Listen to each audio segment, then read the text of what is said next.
Hello, welcome back to Work 70 Math. I'm going to go over the 2005 Aime Ii number 8. Okay, we have two circles, C1 and C2, that are externally tangent. Just going to draw them like this. Okay, they're radii, so they're both internally tangent to circle 3. So they're tangent to each other externally, and then they're both inside of circle 3. C3, sorry. So it would look like this. Something like this. Okay. The radii of C1 and C2 are 4 and 10. Let's get that done first. Supported to draw an accurate diagram. Okay. So it would be like 2.5 times smaller than C2. Okay, anyway.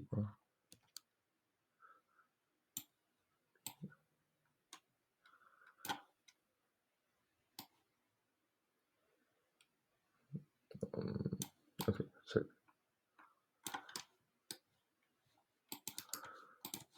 Let me connect them so that they're tangent. Almost. Alright.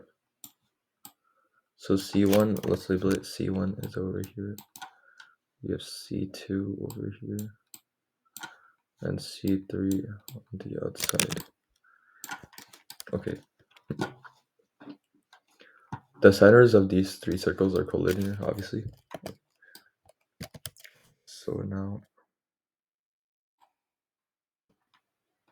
actually, yeah, you could place C1 on the side, but it's giving us the fact that it's collinear. So it would be set up exactly like this.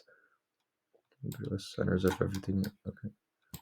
The center of C1. Okay. We have 4, 4. And the radius of C3 is 10, by the way. We have 10 here. First, it's C2 is 10, and then C3 would be 14. Because this is some of the radii. Okay. Here we have C3's radius is 14. So this would be 4, and this would be 6. Alright. Now, given the length of the chord, a chord of C3 is also a common external tangent of C1 and C2, which means a chord would be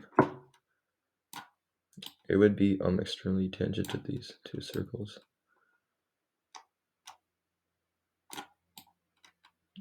Like this. Okay. Perfect.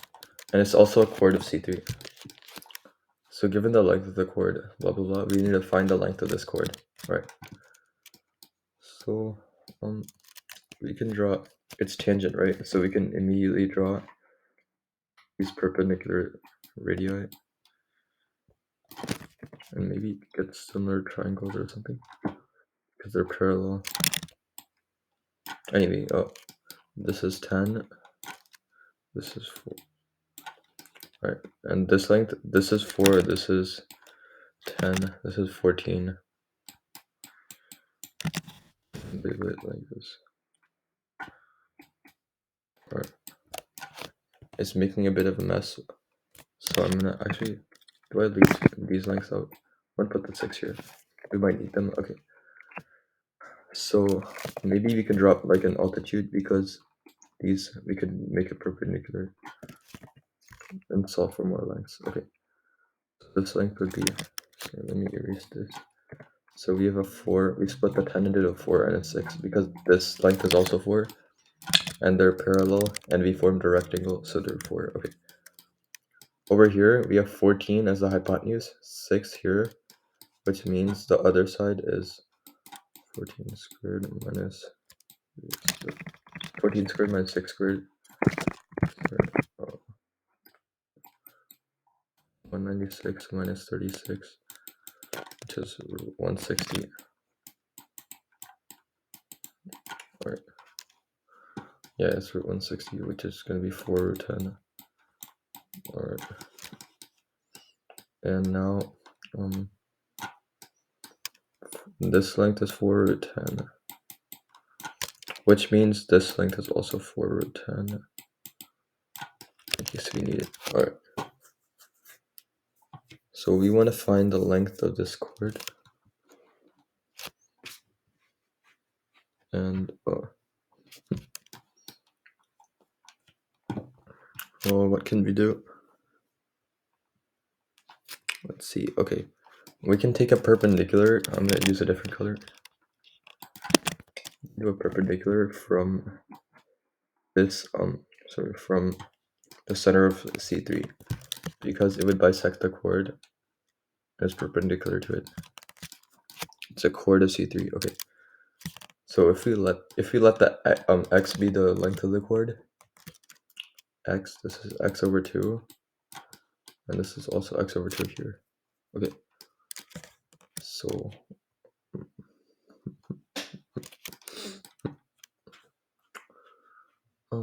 what do we have? Well, okay, first of all, watch this.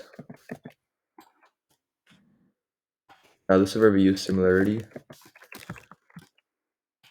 We have a right triangle, and we have this total radius is 14, which means if we find this, then we find x. Right. So know that this length is 10, 4 plus 6, 10, and this length is 4. And then this length is 10, and this length is 4, which means 4 over 14th, the way to the left is this length. So I'm using similarity basically on this on these legs. So this is the total length is 14, and it's 4 toward the left, which means it's 2/7 of the way. So the length here is 2/7 of the way from 10 to 4. It's a dilation from this segment to this segment. So it would be this times the difference away from 10. So it's slowly dilating down by 2/7, the total factor of 6. Okay, so we have a 12 over 7 now. Or you can actually extend this and maybe use triangle similarity. All right, we have 12/7, and then 10 is 77, which makes this 58/7. Okay. Now we have the length of this blue chord is 58/7, which means 14 squared minus 58/7 squared equals x over 2 squared, which is just x squared over 4. Alright. So let me check that.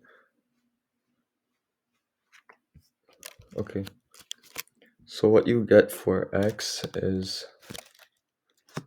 8/7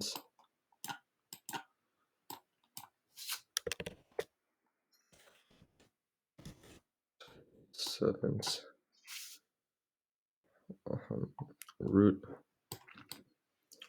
8/7 root 390, and 390 is indeed a simplified square root. Is it? Because we have 3 times 13 times 10, which is 2 times 5. Yeah, no repeated prime factors.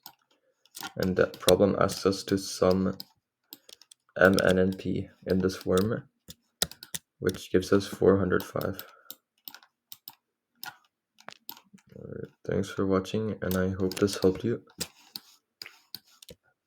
There was this simple similarity on this length you could use to find the blue segment. Alright, thanks for watching.